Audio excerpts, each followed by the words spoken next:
नमस्कार सभी को। तो बच्चों देखो क्लास क्वेश्चन नंबर 16 है क्लास 10th का और एक्सरसाइज 1.1 है।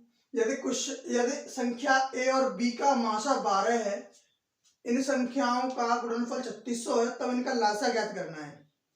तो मैंने आपको फॉर्मूला बताया था कि जब पहली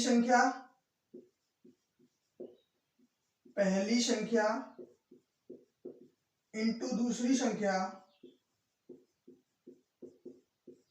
बराबर होता है लासा इंटू मासा होता है। तो उसने कहा है कि इसका मासा 12 है। कितना है? मासा है 12 और लासा की वैल्यू हमें निकालनी है, यानी एलसीएम निकालना है। और एचसीएफ कितना है? 12 है। और इनका गुणनफल प्रोडक्ट ऑफ द नंबर्स, इन संख्याओं का जो गुणा है, पहली संख्या और दूसरी संख्या गुणा कितना है? 3600। यहाँ हमें गुणा करना नहीं, इनका गुणा पहले से ही दे रखा है। ठीक, अगर हम लासा का मान निकालते हैं तो क्या करेंगे? इस मासा का इस संख्या के गुणनफल में भाग लगा देंगे। लगा दो भाई, 12 से 12 की कितना होता है? 36, यानी 300 बार। तो लासा कितना आ गया?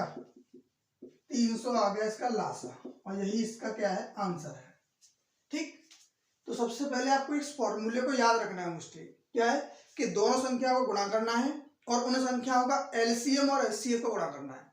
पहले संख्याओं का गुणा, फिर एलसीएम और एचसीएफ का गुणा, इसको याद रखना। ठीक, अब देखो नेक्स्ट क्वेश्चन है कि एक वृक्ष गुणनखंड विधि दे रखी है। क्या है? वृक्ष गुणनखंड विधि। इसको पहले तो पूरा भरना है, और भरेंगे तो उसके साथ एक्स वाई और जेड जो नंबर है इनके मान निकालने हैं, तभी ये फिल हो पाएगा। अब देखो, अगर मैं कहूँ भाई कि एक संख्या को दो जगह बांटना है, मान लो 10 अमरूद है, उनको दो लोगों में बांट रहा है। मैंने कहा पहले को मैंने 2 दे दिए, ठीक है, तो दूसरे को कितने देंगे? अब वो चीज देखो प्लस हो की है या माइनस हो की है। अब जब गुणनखंड करेंगे तो मान लो एक को 2 हिस्सा दे दिया, तो बचा हुआ हिस्सा किसको देंगे?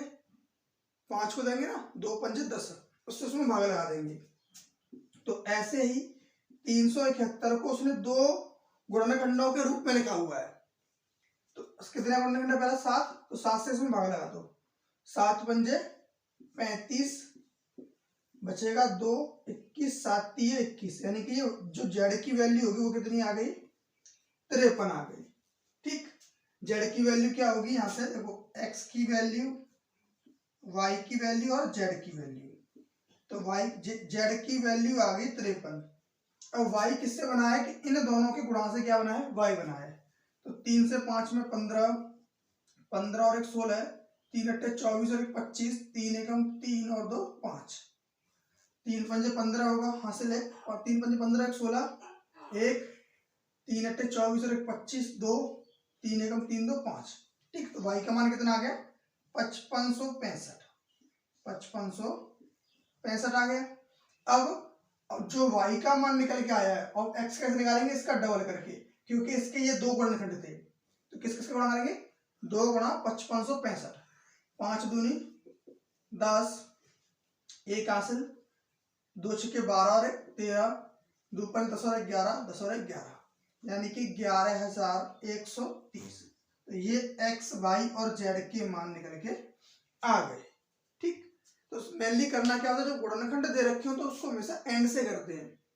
एंड से ही हमें पता चलेगा कि कौन कौन सी वैल्यू को फाइंड आउट कर सकते हैं। जैसे पहले जेड का निकालना था मान, तो 371 को 2 भागों में बांटना था।